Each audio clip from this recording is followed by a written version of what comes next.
All right, here we are again, my friends.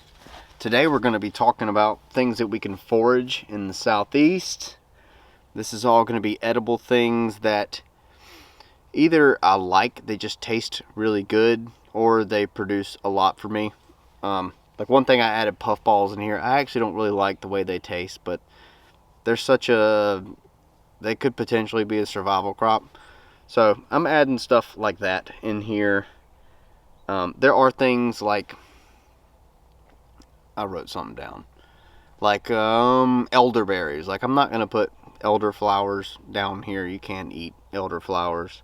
So things that taste good to me, or there's a bunch of them, is kind of what I'm going over today. So let me get my screen recorder going, and then we'll get to it. Alright, first things first, Goumi Berry. Elaeagnus, autumn olive is another thing that people call it. There is a variety called Silverberry that folks sell that's not supposed to be quite as aggressive. This plant's actually not aggressive at all at my house. There's a car alarm going off. But it is aggressive at my friend's house right up the road. South Carolina has a lot of different types of soil, so different things grow places. But yeah, Goumi Berry. Next we have Daylily. I have actually never eaten the greens. When I'm out in the garden working, I'll actually eat like a green here or there, but I've actually read you're not supposed to eat the greens. They are potentially hallucinogenic. I read that on pfaf.org. You're supposed to cook them, but I actually like the flowers a lot, which you can see here. Somehow I couldn't find any footage of the flowers, so here's a stock image. Next we have lamb's quarters. Another beautiful crop. Sometimes I'll just till up an area and this stuff will just come up randomly, and that's why I till it up, just because I want lamb's quarters. I'll put, by the way, I'm gonna put the Latin names in the description of this in case there's a lot of common names that I'm throwing out here. So y'all probably need to go down to the bottom and look at the Latin names, and just that way you can identify it, because I'm not gonna try to pronounce a bunch of Latin names because I'm going to embarrass myself. So there's that. These are really good though. I think there's like festivals where they eat lamb's quarters. Mulberries, I said in another video, if you go in like urban locations in the southeast, you can find mulberries just growing on the side of the road that nobody knows are mulberries, and you can eat them. Blackberries, I have to mention blackberries. I don't actually grow any blackberries. I forage all of them. A lot of people around here like to grow thornless blackberries, but I like the ones with thorns better, actually. We eat a lot of them, but we also freeze them, and we'll put them in our yogurts later. So they last us all year round. We eat a lot of blackberries. Next is dewberries. Now, between the blackberries and the dewberries, I haven't started as much research as I should, but I need to figure out what the Latin names are for these, but they are different. The dewberries, what we call dewberries, are a ground cover type of blackberry, and these produce very early. They have these purple leaves in the wintertime. In the summer, these turn more green, and the regular blackberries don't have any leaves at all in the winter, so you can tell the difference that way. And like I said, they're very low growing. They don't really grow up past your knee. I will, after we get the blackberries, the dewberries off of these dewberries, I'm saying dewberries too much. When we harvest off of these dewberries, I will go through and I'll cut them at like 4 inches on the lawnmower. I don't want to cut them too low because that might kill them. But I want to be able, because other stuff is going to grow through the dewberries, but if you cut them one time after they grow, they'll produce the next year. And I've had this patch growing right here for 4 or 5 years now.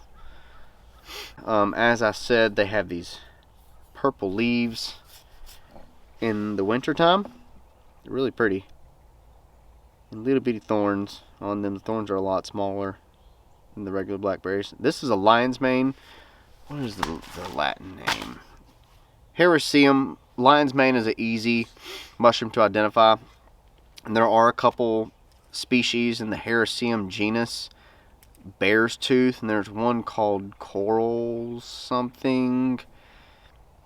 I've eaten, I think the coral one I've also eaten. I don't think there's many lookalikes. Again, go look at an actual identification video and get some identification books if you want to eat wild mushrooms. But I am going to list a few of them here that are good, and they're pretty easy to identify. Dandelion. A lot of people in the United States at least sleep on dandelions. You can eat the flowers, the greens, and the roots. Yeah, every part of the plant. I don't really eat the flower. The flowers I can't eat in salads. Jess is making a flower wine, which I'm excited to try. The greens are too bitter for me, but I've never tried cooking them. We mainly eat the roots. We'll dry them up like so, and cut them up, and then we'll cook them in a cast iron pan, which you're about to see, and we'll add butter and cream. We'll make a delicious drink. It is a slept on drink. This is not something that produces a lot, at least for us here. You might have an area where you can dig up tons of dandelions. It's a lot of work, and it doesn't provide you a lot of food per se, but this tea is very good. It's got a lot of medicinal benefits. I'm not going to try to talk about medicinal stuff.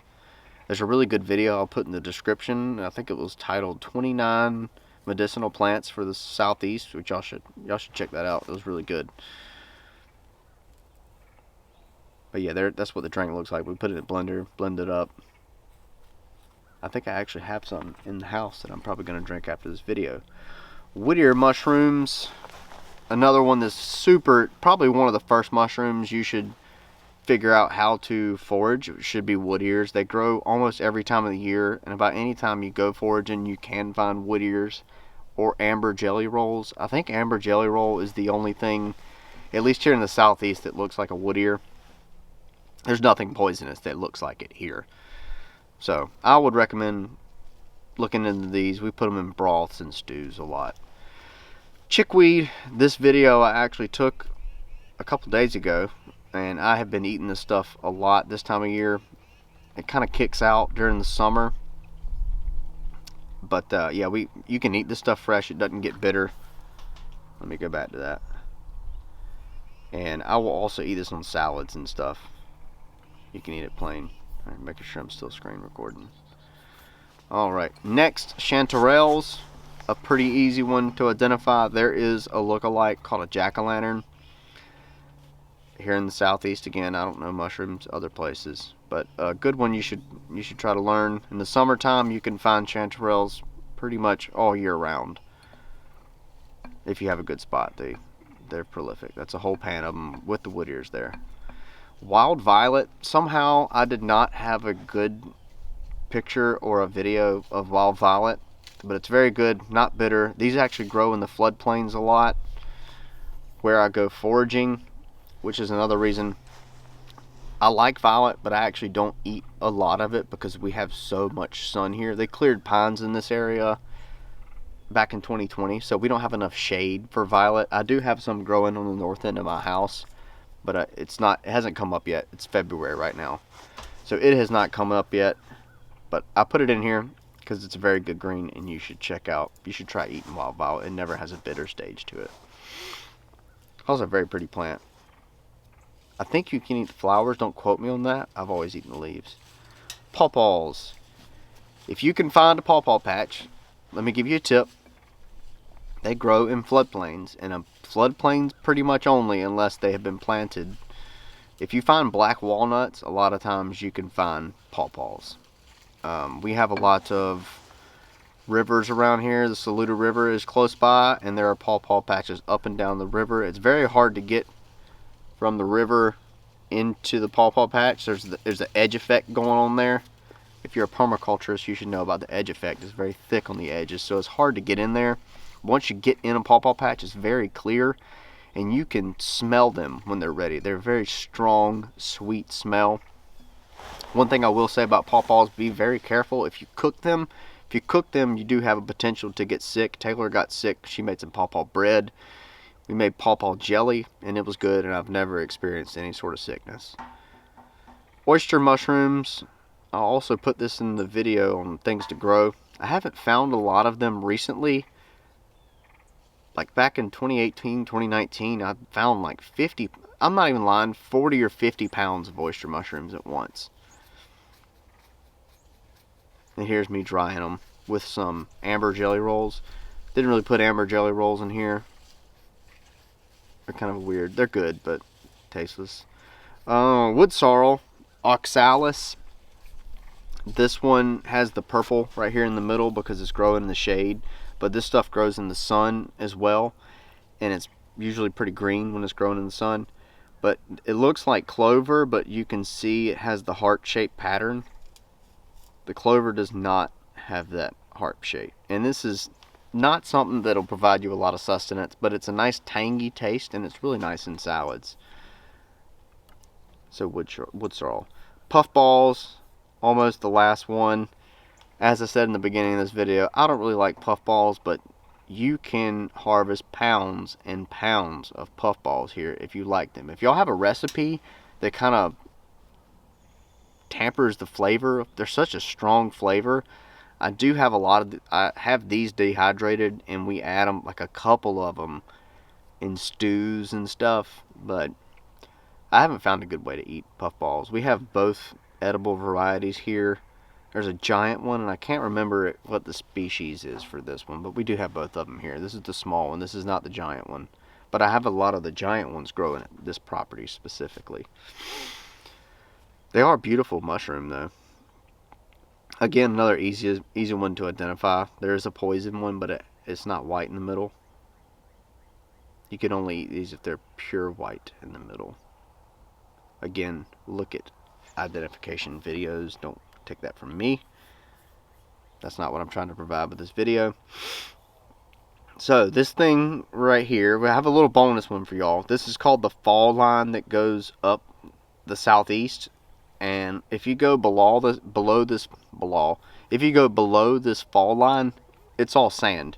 I spent a lot of time, I used to test soil for septic systems, and let me tell you, South Carolina has a crap load of different types of soils. That's why I'm so careful with what I say. Does good here, it grows good literally on my property and like one other property that we have. But there's a little town called Pomeria that's near me where the things that grow there are totally different. There's Goumi berries everywhere. They are invasive in Pomeria. But not here for some reason. The soil's different. Once you go down below this fall line, it is all sand, and there's totally different types of things that grow there that you might be watching this video and you might be in sandland and you're like, well, none of that stuff grows there. Well, I don't know much about sandland, but I have been there before, and I picked a ton of this little cactus. Now tell me if y'all know what this cactus is called. I saw a book one time called these Indian fig cactuses, but again, it's common names. But these are really good. You can saute, if they're hard to get the stickers off, but you can saute them, and they are a lot better than the larger nopales that you get from like a normal Mexican restaurant or something. They don't serve whatever this is. This is the size difference. The one in my right hand is the regular nopales, and the one on my left hand is the small one that I have heard being called Indian fig before. But if you're in sandland, look for these little cactuses. They're very good. Okay.